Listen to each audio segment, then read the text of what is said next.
नमस्कार दोस्तों, कैसे हैं आप सभी लोग। आप सभी लोगों का बहुत बहुत स्वागत है। दोस्तों, आज हम बात करेंगे महालक्ष्मी के एक ऐसे स्तोत्र के बारे में जो है तो बहुत ही छोटा लेकिन बहुत ही ज़्यादा प्रभावशाली है। यह पढ़ने में भी बहुत सरल है। इसको महालक्ष्मी कृपा स्तोत्र भी कहा जाता है। यह स्तोत्र इतना ज़्यादा प्रभावशाली है कि इस स्तोत्र का पाठ करके कोई भी व्यक्ति महालक्ष्मी की कृपा प्राप्त कर सकता है। इस स्तोत्र का हम प्रयोग कैसे कर सकते हैं, आइए इसके बारे में जानते हैं। इस स्तोत्र का महालक्ष्मी के अभिषेक में हम प्रयोग कर सकते हैं, जिसमें माता लक्ष्मी को हम नहलाते हैं, उनका श्रृंगार करते हैं, उनको तैयार करते हैं, सजाते हैं। उस समय इस स्तोत्र को हम पढ़ सकते हैं। महालक्ष्मी के आरती में इस स्तोत्र का हम प्रयोग कर सकते हैं। संध्या काल का जो हम दीपक जलाते हैं उस समय, क्योंकि संध्या काल का दीपक महालक्ष्मी के नाम होता है, लक्ष्मी माता के नाम होता है, तो संध्या काल का दीपक जलाते हुए हम इस स्तोत्र का पाठ कर सकते हैं। इस स्तोत्र की फलश्रुति जो है उसके बारे में अभी मैं आपको बताती हूँ। पहले इस स्तोत्र की रचना कैसे हुई थी, किन परिस्थितियों में हुई थी, किसने की थी, ये आप जान लेंगे तो इस स्तोत्र के प्रति आपका श्रद्धा, प्रेम, इसका विश्वास आपका और बढ़ जाएगा। एक समय की बात है दोस्तों कि राजा इंद्रदेव अपने ऐरावत हाथी पे बैठ के भ्रमण कर रहे थे। रास्ते में उनसे दुर्वासा मुनि से मुलाकात होती है। दुर्वासा मुनि अपने गले की माला निकाल के राजा इंद्रदेव को दे देते हैं। राजा इंद्रदेव उसे स्वयं न पहन के अपने ऐरावत हाथी के गले में डाल देते हैं। उस माले की गंध इतनी तीव्र थी, इतनी तेज थी कि वह ऐरावत हाथी उसको सहन नहीं कर सका और अपने सूंड से निकाल के उसने उसको जमीन पर फेंक दिया।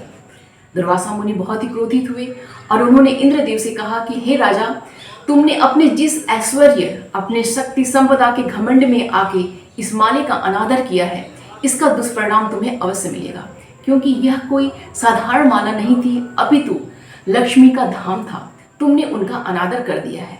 अब तीनों लोकों में जो तुम्हारी लक्ष्मी है, जो तुम्हारे राज्य लक्ष्मी है, वो सब श्रीहीन हो जाएगा। तुम लक्ष्मी से विमुक्त हो जाओगे, तुम श्रीहीन हो जाओगे।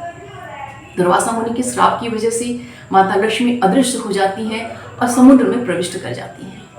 सारे देवी देवता, सारे ऋषि मुनि सब मिलके महालक्ष्मी की प्रार्थना करते हैं। महालक्ष्मी प्रसन्न होती है और प्रकट होती हैं। सारे देवी देवता मिलके माता लक्ष्मी का अभिषेक करते हैं, उनका प्रार्थना करते हैं। उस समय देवराज इंद्र भी माता लक्ष्मी का अभिषेक करते हैं और उनकी प्रार्थना करते हैं। ये स्तोत्र उसी समय रचित हुआ था राजा इंद्रदेव द्वारा। राजा इंद्रदेव इसी स्तुति से महालक्ष्मी की प्रार्थना करते हैं, उनका अभिषेक करते हैं। इस स्तोत्र का इतना ज़्यादा महिमा है कि इस स्तोत्र का अगर कोई नित्य प्रतिदिन इसका पाठ करे तो माता लक्ष्मी की कृपा उसे अवश्य ही मिलती है। इस स्तोत्र की फलश्रुति में कहा गया है कि जो भी व्यक्ति दिन में एक बार अर्थात प्रातः काल में जो इसका पाठ करता है, उसे सुख संपदा, ऐश्वर्य सब कुछ मिलता है। जो भी व्यक्ति इसका द्विकाल में यानी कि 2 बार सुबह और शाम में इसका पाठ करता है, उसके सारे पापों का भी नाश होता है। और जो भी व्यक्ति 3 बार त्रिकाल में इसका पाठ करता है, यानी कि सुबह, दोपहर और शाम 3 बार इसका पाठ करता है, उसे सुख संपदा, ऐश्वर्य के साथ मिलता ही है। उसके सारे पापों का नाश होता है, प्लस उसके सारे शत्रुओं का भी नाश होता है, यानी उसका जीवन एकदम सुखमय हो जाता है। यह इतना ज़्यादा प्रभावशाली स्तोत्र है। तो आइए हम इस स्तोत्र को पढ़ना सीखते हैं कि ये कैसे पढ़ा जाता है। बहुत ही सरल है। कोई भी जिसको हिंदी बहुत अच्छे से पढ़ने आता है, वो कोई भी व्यक्ति इसे बहुत आसानी से पढ़ सकता है। इस स्तोत्र को महालक्ष्मी अष्टक भी बोलते हैं, महालक्ष्म्याष्टकम भी बोलते हैं, और इस स्तोत्र को महालक्ष्मी कृपा प्रार्थना स्तोत्र भी बोलते हैं। किसी भी नाम से बोलिए, लेकिन यह माता लक्ष्मी का बहुत ही प्रभावशाली स्तोत्र है। दोस्तों, मेरे चैनल पे अगर आप नए हैं और मेरे चैनल को अगर आपने अभी तक सब्सक्राइब नहीं किया है तो प्लीज़ इसको सब्सक्राइब कर लीजिए। इस चैनल पे आपको बहुत ही अच्छी अच्छी जानकारियाँ हमेशा मिलती रहेंगी। महालक्ष्म्यष्टकम् इंद्र उवाच नमस्तेस्तु महामाये श्रीपीठे सुरपूजिते शंखचक्र गदाहस्ते महालक्ष्मी नमोस्तुते। नमस्ते गरुणारूढे कोलासुरभयंकरी सर्वपापहरे देवी महालक्ष्मी नमोस्तुते। सर्वज्ञे सर्ववरदे सर्वदुष्टभयंकरी सर्वदुःख हरे देवी महालक्ष्मी नमोस्तुते।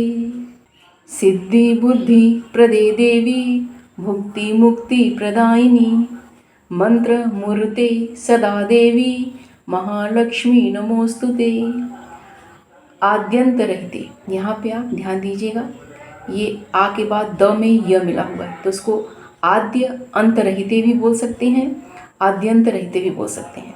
आद्य अंत रहते देवी आद्य शक्ति महेश्वरी योगजे योग संभूते महालक्ष्मी नमोस्तुते। स्थूल सूक्ष्म महारौद्रे महाशक्ति महोदरे महापाप हरे देवी महालक्ष्मी नमोस्तुते।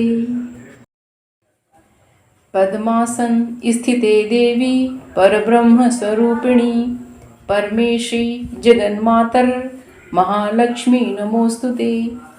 श्वेतांबर धरे देवी नाना अलंकार भूषिते, यहाँ ध्यान दीजिएगा, नाना अलंकार भूषिते या फिर इसको आप नाना अलंकार भूषिते, दोनों में से कोई एक भी पढ़ सकती हैं। फिर से मैं पढ़ दे रही हूँ।